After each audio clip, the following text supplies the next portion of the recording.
Unang Juan Kapitulo 3. Palandungan ninyo unsa kadako ang paghigugma sa amahan kanato. Gihigugma kita niya pag-ayo nga tungod niini giisip kitang mga anak sa Dios ug kini natuod gayud. Wala makaila kanato ang kalibutan kay wala man kini makaila sa Dios. Minahal kong mga igsuon, kita karon mga anak na sa Dios, apan wala pa nato matino kung maunsa gayud kita.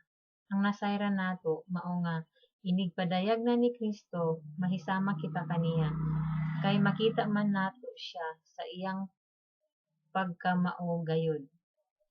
Ug ang tanan nga nagbato niining paglauma diha kang Kristo nagputli sa ilang kaugalingon ingon nga putli si Kristo.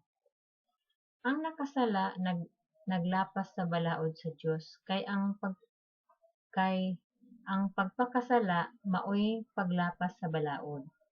Nasayod kamo nga mianhi si Kristo aron pagsaylo sa atong mga sala. Pagpasaylo sa atong mga sala. Ug siya walay sala.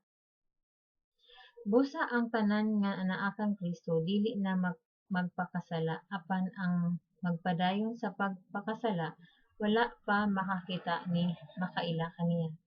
Mga anak, ayaw kamo palimbong. Ang nagbuhat sa matarong sama kang Kristo.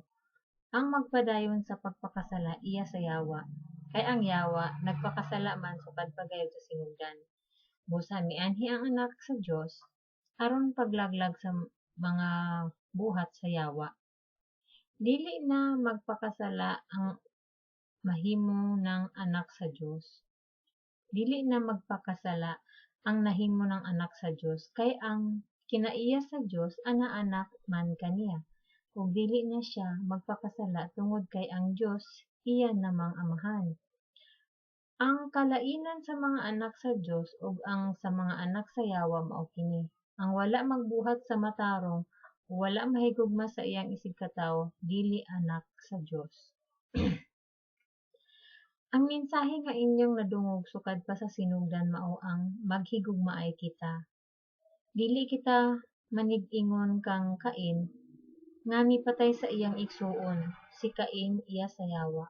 Tungod kay si Cain daotag binuhatan, gipatay niya ang iyang igsuon kay matarong man ug binuhatan ang iyang igsuon.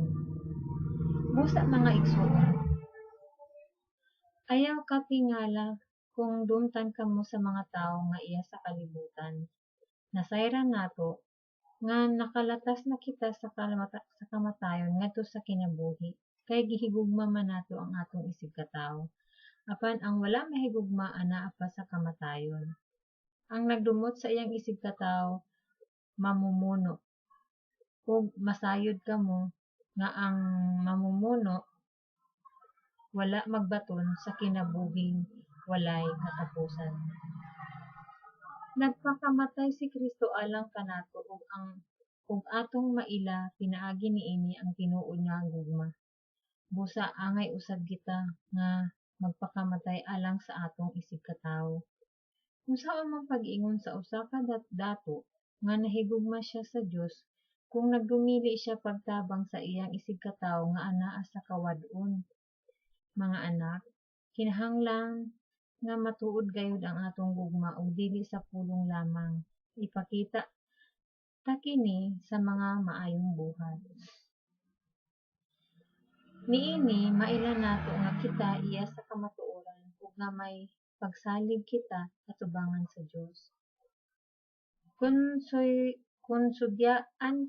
Konsudyaan kita sa atong konsensya, labaw pang masudya kanato sa Dios nga nasayod sa tanan. Busa mga igsuon, kung wala magsudya kanato ang atong konsensya, masaligon kita nga moatubang sa Dios.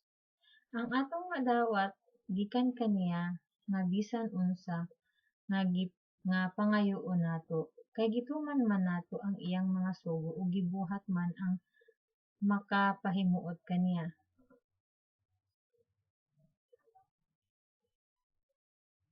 Ang gisugon niya mao nga motuo kita sa ngalan sa iyang anak nga si Hesukristo ug hinigugmaay sumala sa sugo ni Kristo. Ang nagtuman sa mga sugo sa Dios anaa sa Dios ug ang Dios anaa kaniya. Ug masayran nato nga ang Dios ania kanato pinaagi sa Espiritu nga iyang gihatag kanato. Unang Juan Kapitulo 3.